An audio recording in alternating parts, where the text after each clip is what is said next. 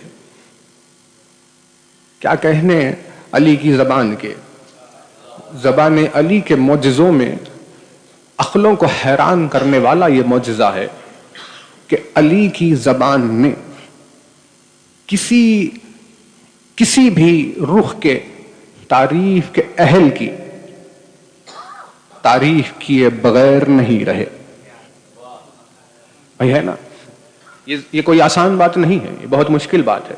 انسان اپنی زندگی میں کسی کی تعریف کرتا ہے، لیکن بہت ایسا ہوتا ہے کہ اس کی زبان سے ان لوگوں کے لیے تعریف نہیں نکلتی جو حقیقت میں تعریف کے اہل تھے. یا تو وہ نہیں جانتا ہوگا، یا تو جان بوجھ کر تعریف نہیں کرتا ہوگا، یا حسد ہوگی، جلن ہوگی، کچھ بھی ہوگا، ہے نا. لیکن ہر تعریف کا اہل اور ہم اپنی زبان سے اس کی تعریف کریں، یہ ممکن نہیں.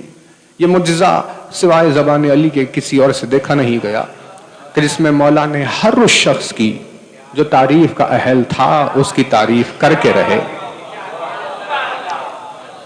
جس نے وہ اعمال انجام دیے جو قابل تعریف تھے، تو مولا نے اپنی زندگی میں اس کی تعریف ضرور کی.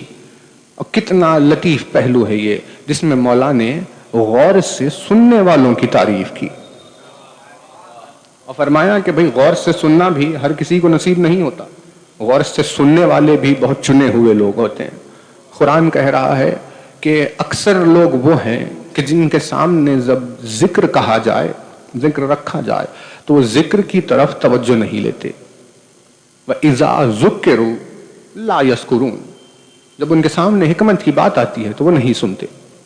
لیکن خدا جب کسی بندوں کو اپنے لیے پسند فرماتا ہے تو ان لوگوں کو یہ توفیق عطا فرماتا ہے کہ جب بھی کوئی سننے کے قابل بات آتی ہے تو فوراً غور سے سن لیتے ہیں.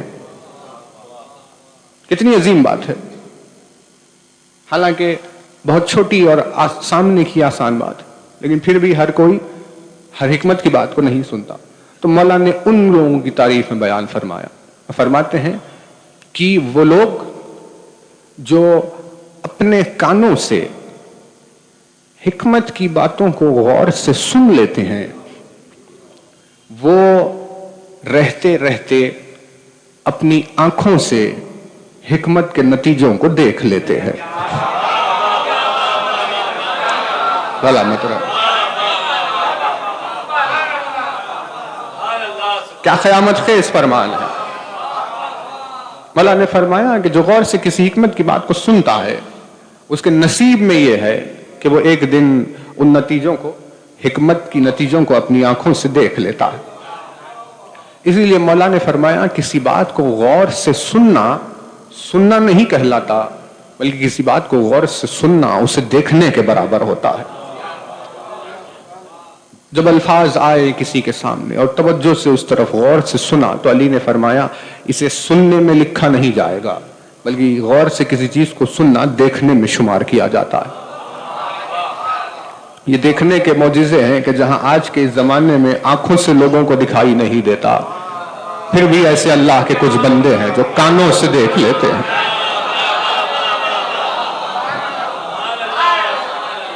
بھائی خدا کی قدرتیں ہیں بھری ہوئی اس دنیا میں، کچھ ایسے بندے ہیں جو کانوں سے دیکھ رہے ہیں. جب بھی حکمت کی بات کو غور سے سنتے ہیں تو دیکھ لیتے ہیں. تو مولا نے فرمایا الفاظ کی طرف، جو حکمت سے بھرے ہوئے الفاظ اگر ہو تو مولا فرماتے ہیں انسان کو چاہیے کہ اپنی پوری توجہ اس طرف رکھے اور انہیں غور سے سنتا رہے. مولا کے اس فرمان سے آپ کی خدمت میں آغاز ہوا، اور ایک طرف تو مولا نے یہ کہا کہ غور سے سننا چاہیے، دوسری طرف بولنے والے کے الفاظ کی بھی تقسیم کی. اور وہ قیامت خیز دعائے صباح کا پہلا جملہ مولا علی کی زبان سے جاری ہونے والا، جس میں ارشاد ہوا اللہم یا من دلع لسان الصباح بالنطق تبلج، کہ اے وہ ہستی کہ جس نے صبح کی زبان کو روشنی کے لفظوں سے کھولا. اے وہ ہستی کہ جس نے صبح کی زبان کو روشنی کے لفظوں سے کھولا. یعنی صبح اس کیفیت کو کہتے ہیں کہ جب صبح نے بولنا شروع کیا تو اس کے الفاظ میں اتنا نور تھا کہ اس نور کی وجہ سے دنیا میں صبح نمودار ہو گئی. بھئی بہت توجہ رہے، قیامت خیز ہے یہ مولا کا جملہ. یہ جو 4 جملے ہیں ایک ساتھ، اللہم یا من دلع لسان الصباح بنطق تبلجہ وسرح خطا اللیل المظلم بغیاہیب تلجلجہ وشعشع ضیاء الشمس بنور تعججہ. یہ جس انداز میں یہ جو رائمہ یعنی جیسے مصرے میں ہوتی ہے ردیف قافیے کی صورت میں، یہ جو علی نے رکھی ہے، یہ کسی عربی زبان کی فصاحتیں اور بلاغتیں عاجز ہو جاتی ہے. ان 4 جملوں کا کوئی جواب نہیں لا سکتا. یعنی وہ کتاب جو پروردگار عالم کا معجزہ بنی ہوئی ہے، قرآن مجید کی 6666 آیتوں کو اگر آپ دیکھیں تو آیتوں میں اس طرح کی رائم نہیں پائی جاتی جو علی نے استعمال کی. اللہم یا من دلع لسان الصباح بالنطق تبلج، اے وہ کہ جس نے صبح کی زبان کو روشنی کے الفاظ سے کھولا.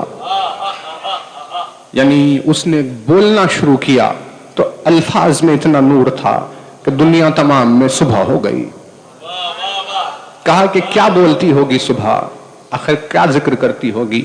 تو مرسل اعظم نے جواب دیا کہ اللہ نے سورج کو روشن جو کرنا چاہا تو اس پر علی کا نام لکھا. جب سورج پر علی کا نام لکھا گیا تو سورج میں وہ نور پیدا ہو گیا جو ساری دنیا میں صبح ہونے کا ذمہ دار ہوتا ہے. اور اسی وجہ سے یہ بات صاف ہوئی کہ اسلام نے جو صبح کے سونے کو منع کیا کہ بھئی آپ رات میں سو جائیے، جعلنا اللیل لباسا، ہم نے رات سونے کے لیے بنائی ہے، آپ آرام سے سو جائیے. تو اب رات میں اگر کوئی جا کر سو جائے تو وہ صرف سو نہیں رہا ہوتا، اس کے لیے ثواب لکھا جاتا ہے، کیونکہ وہ نظام قدرت کے حساب سے چل رہا ہے. یہاں تو شاید عجیب ہی لگے گی یہ بات، کیونکہ رات میں کون سوتا ہے بتائے. لیکن اس نے کیا کہا، ہم نے بنائی ہے رات سونے کے لیے، اب جو رات میں سو جائے اسے ثواب لکھا جاتا ہے، کیونکہ وہ قدرت کے نظام کو لے کر چل رہا ہے نا. ویسے ہی خدا نے نہیں پسند فرمایا کہ راتوں میں بلا وجہ جاگ رہے ہیں، کوئی مطلب نہ کوئی بات نہ کوئی چیز، اور گھروں کے باہر جاگ رہے ہیں. کم از کم گھر میں جاگ لیتے تو وہ آپ کا اپنا جاگنا ہوتا، لیکن 4 اور لوگوں کی نیند خراب. یعنی عجیب نظام بنا ہوا ہے. لیکن خدا نے اس سسٹم کو پسند کیا کہ رات ہوئی گھر میں چلے گئے، سو گئے، یا جاگ بھی رہے تو کم از کم اپنے گھر والوں کے ساتھ، جس میں پتا تو چلے ماں باپ کو اولاد کا مزاج کیا ہے، اولاد کو کہ ماں باپ کا مزاج کیا ہے، گھر والے ایک دوسرے کو تو پہچانتے رہیں. یہ کون سی چیز ہے کہ آپ باہر نکل گئے، پتہ ہی نہیں کہ اولاد گھر میں ہے کہ نہیں ہے، بچے کب پلٹ کر آ رہے ہیں، کہاں جا رہے ہیں، کیا ہو رہا ہے. یعنی عجب چل رہا ہے. خدا نے اس چیز کو پسند نہیں کیا. سو جاؤ. ایک چیز، ایک سونے کو سنت میں شمار کیا، وہ ہے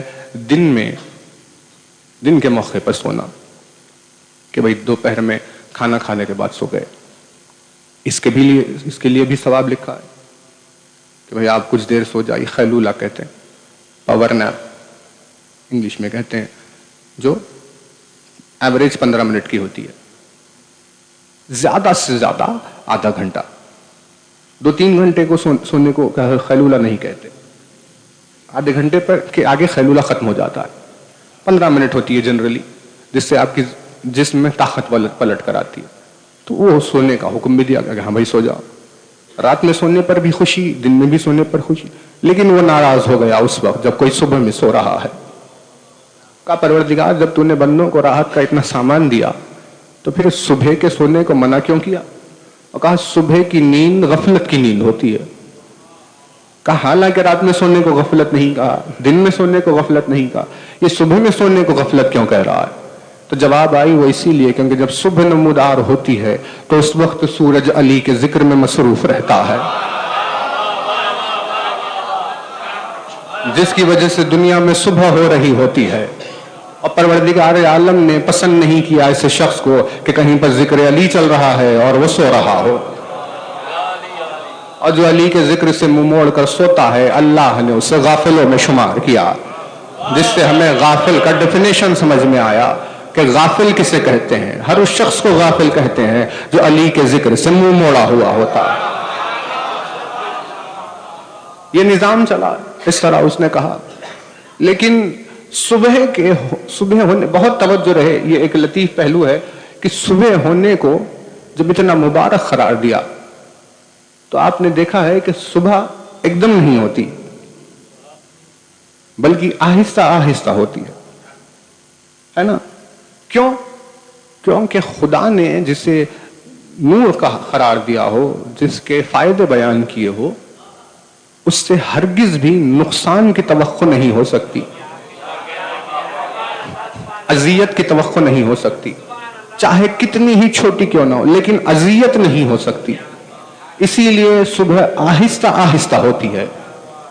اگر آپ نے مثال دیکھنی ہو تو جب کبھی ہم بیٹھے ہوتے لائٹ چلی گئی, ایک دم اندھیرا ہو گیا, ایسے ہی ہم اندھیرے میں پھر ایک دم سے لائٹ آئی تو سب کی آنکھیں بند ہو گئی. مطلب اس روشنی نے ایک لمحے کے لیے تھوڑے سے لیول پر ہی صحیح لیکن آنکھوں کو تکلیف پہنچائی.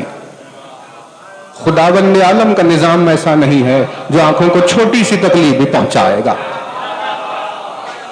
اسی لیے وہ ایک دم سے رات کی تاریکی کے فوراً بعد صبح نہیں کرتا کہ ایک دم سے اندھیرے سے روشنی ہو گئی کہ جس سے لوگ پریشان, بلکہ آہستہ آہستہ آہستہ آنکھوں کو عادی بناتے ہوئے صبح کرتا ہے تاکہ وہ روشنی آنکھوں کو خوشنما معلوم ہو اور جس سے ذرہ برابر بھی کسی قسم کی اذیت کا تصور نہ ہو.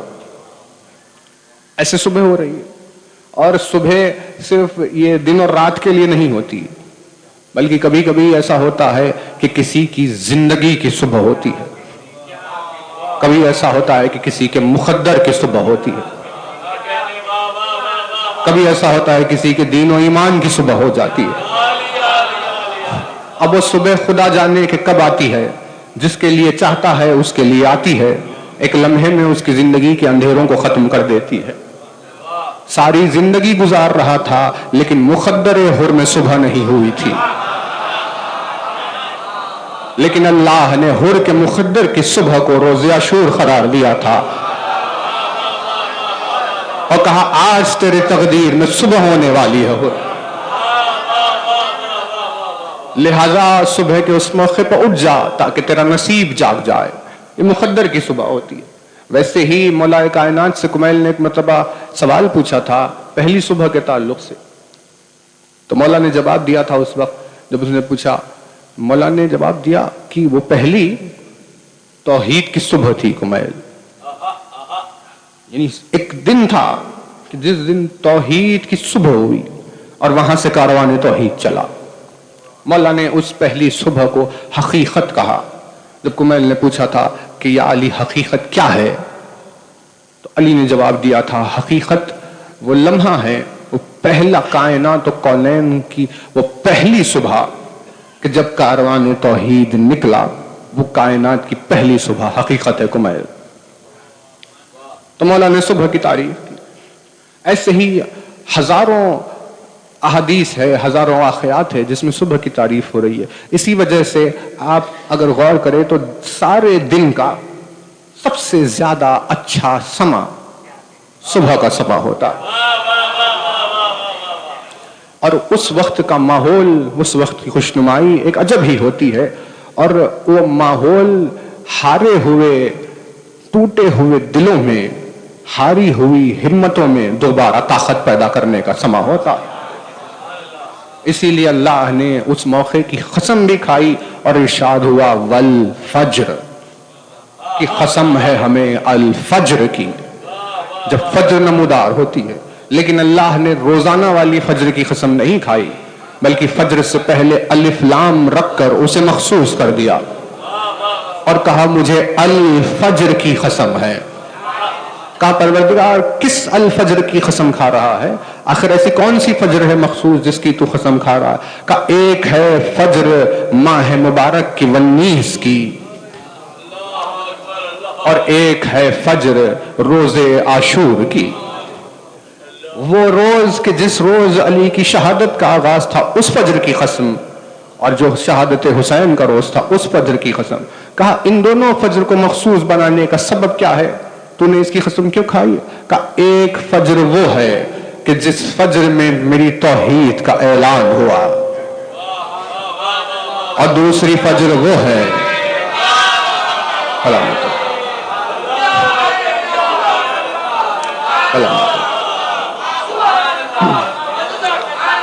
سلامت. ایک فجر وہ ہے جب اس کی توحید کا اعلان ہوا تھا، اور دوسری فجر وہ ہے جب اس کی توحید کی حفاظت ہوئی تھی. آپ سلامت. تو پروردگار عالم نے اس وجہ سے صبح کی قسم کھائی کہ بھئی یہ فجر نہیں ہے عام دنوں میں ہونے والی فجر، بلکہ یہ ہے ہماری فجر توحید. صبح کے واقعات ہزاروں بیان کیے، اسی لیے آپ کو مناجات صبح کے وقت کے بھی ملتے الگ ہیں. مولا فرماتے ہیں صبح کی مناجات، صبح صبح کھڑے کہا کہ بھئی اب یہ روزی کی تقسیم ہو رہی ہے، اسی وقت سب کو بانٹ دیا جا رہا ہے. تو کہا کہ کہاں تھا تو، کیوں آ کر کھڑا نہیں ہوا؟ تیری روزی تو تھی رکھی ہوئی، تو نے غفلت اختیار کی، تجھے نہیں ملی ہے نا. یعنی خدا نے بیٹھے بیٹھے کھانے کے مزاج کو پسند نہیں کیا. اب یہ تو دین کی باتیں ہیں، دیندار لوگ جانتے ہیں، جو دین کا جھنڈا اٹھائے پھر رہے ہیں وہ نہیں جانتے.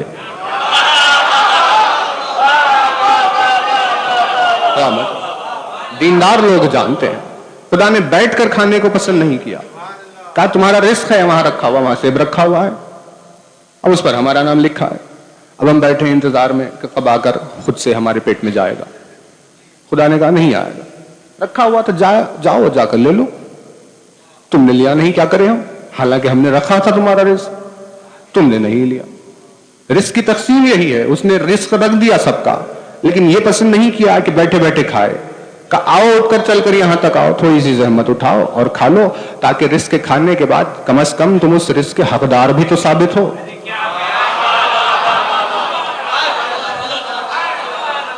کہ بھئی کوشش کی تمہیں انعام مل گیا، یہ نتیجہ نکلے، ورنہ بنا کوشش کے تمہیں ملتے جا رہا ہے، تو یہ عدل انصاف کہاں ہوا؟ لہذا کہا کہ بھئی صبح کے مولا فرماتے ہیں پروردگار آج تو جن لوگوں کے لیے رزق تقسیم کر رہا ہے ان میں میرا نام لکھ دے. آج جن لوگوں کی مغفرت کر رہا ہے ان میں میرا نام لکھ دے. آج جن لوگوں کی توبہ قبول کر رہا ہے ان لوگوں میں میرا نام لکھ. قیامت خیز مناجات علی، صبح کے موقع پر انہی میں سے ہے یہ دعائے صبا کہ جس کا نام پڑھ ہی صبح پر گیا، اور مولا نے کہا اسے صبح کے وقت پڑھا جانا چاہیے. اللہم یا من دلا لسان الصباح بنطق تبلج. قیامت خیز ایک جملہ ہے درمیان میں، دیکھیے خیر موقع نہیں ہے لیکن بہت ضروری ہے، اس لیے آپ کی خدمت میں کریں. اسی دعائے صبا کے درمیان میں یہ جملہ ہے جو مولا نے کہا فجعل اللہم صباحی ھذا نازلا علی بضیاء الہدی وبالسلامۃ فی الدین والدنیا. ایسا جملہ قیامت خیز کا کوئی بیان نہیں کر سکتا سوائے لسان اللہ کے، کہ جس میں صبح کی اہمیت بیان کرتے ہوئے مناجات کا یہ سلیقہ دیا کہ اے میرے پروردگار آج کی اس صبح کو فجعل اللہم صباحی ھذا نازلا علی بضیاء الہدی، آج کی صبح کو میرے لیے ہدایت کے نازل ہونے کا دن بنا دے. وبالسلامۃ فی الدین والدنیا، اور دین اور دنیا میں میرے لیے سلامتی قرار دے.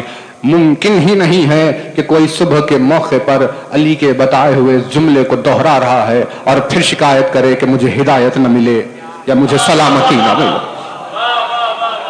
ممکن ہی نہیں ہے کہ جس کی زبان سے یہ الفاظ نکل گئے اس کے لیے ہدایت اور سلامتی لازمی ہے کہ اسے ملنے والی.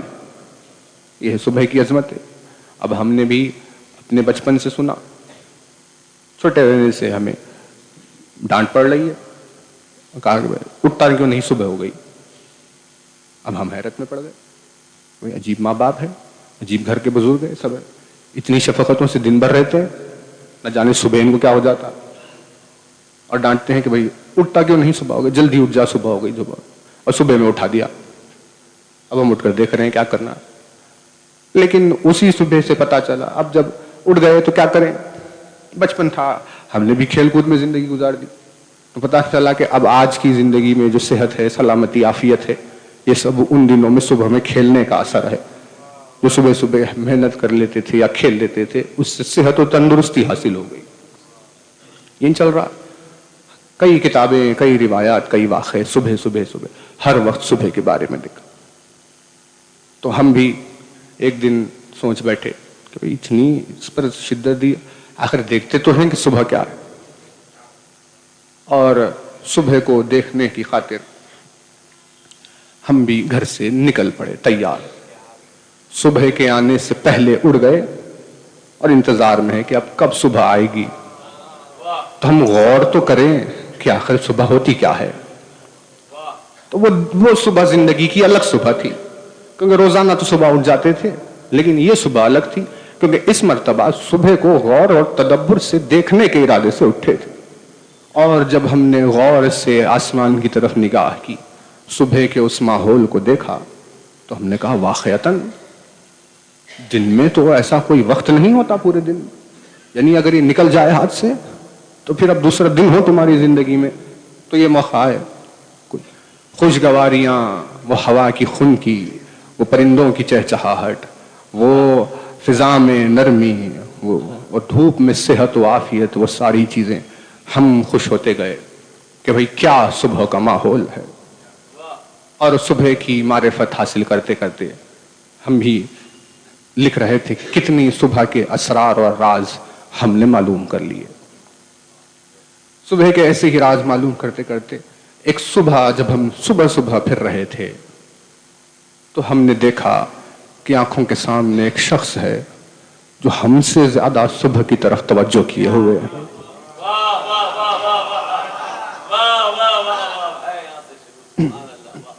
ہم نے دیکھا کہ صبح کی طرف اتنی زیادہ توجہ کر رہا ہے اور صبح کے وہ اسرار اور وہ راز اور صبح کے وہ مزے لے رہا ہے کہ ہم نے کہا کہ یہ تو معلوم ہوتا ہے بہت پرانا صبح دار ہے.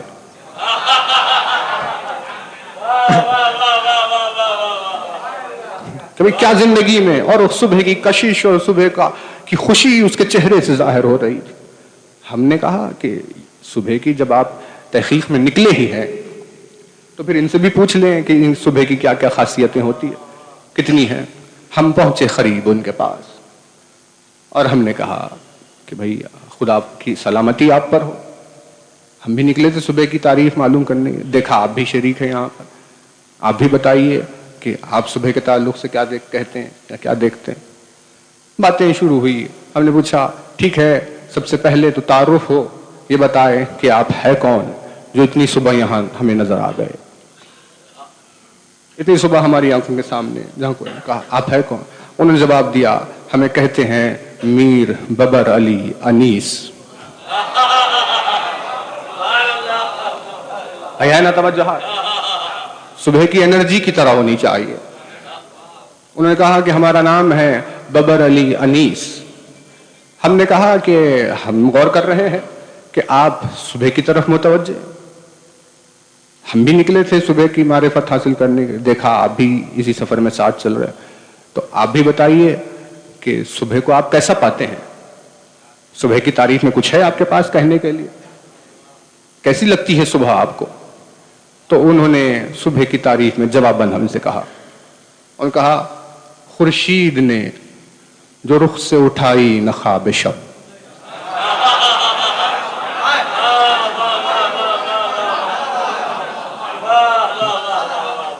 خورشید نے جو رخ سے اٹھائی نخاب شب، در کھل گیا سحر کا ہوا بند باب شب. انجم نے فرد فرد کا لے کر حساب شب، دفتر کشائے صبح نے الٹی کتاب شب. یہ 4 مصرے جو ہم نے سنے تو ہم حیرت میں پڑ گئے. کہا صبح کی ایسی تعریف ہم نے تو کبھی نہیں سنی. ایک تو صبح کو اتنی غور سے دیکھتے ہیں اور ہم نے کہا معلوم ہوتا ہے کہ آپ بولنے میں بھی اعجاز بیانی رکھتے ہیں. ایک تو وہ مقام، وہ موقع اور وقت اتنا خوبصورت اور دوسری یہ بولنے والی زبان اتنی حسین. ہم نے کہا کتنی خوبصورتی سے آپ نے صبح کا ڈسکرپشن دیا, کتنی اچھی طرح سے واضح کیا, نہ جانے آپ صبح کو کتنی غور سے دیکھتے ہیں. تو انہوں نے کہا ہم تو غور سے دیکھتے ہی ہیں, ہمیں حکم ہوا ہے غور سے دیکھنے کا, اسی لیے ہم غور سے دیکھ رہے ہیں. اب لہٰذا اگر آپ نے بھی غور سے سن لیا ہوتا تو آپ بھی اس چیز کو دیکھ پاتے جسے ہم دیکھ رہے ہیں.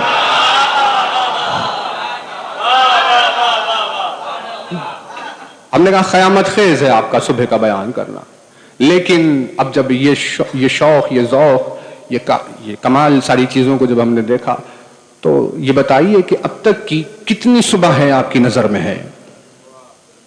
آخر کتنی صبح ہے ایسی گزری ہے جو دیکھیے. انہوں نے کہا بھائی ایک ایک دن کی ایک ایک صبح کی ایک ایک خاصیت.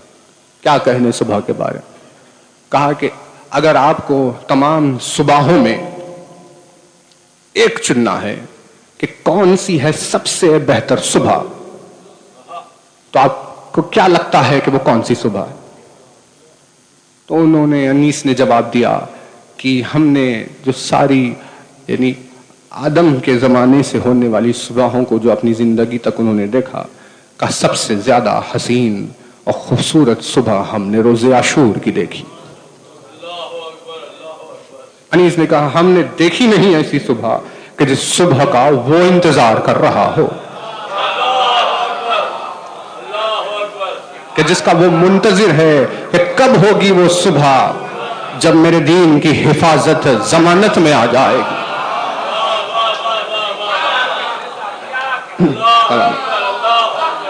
کہ اس صبح کی انتظار کر رہے ہیں. انیس نے کہا کہ سب سے بہترین صبح ہم نے روز عاشور کی صبح دیکھی.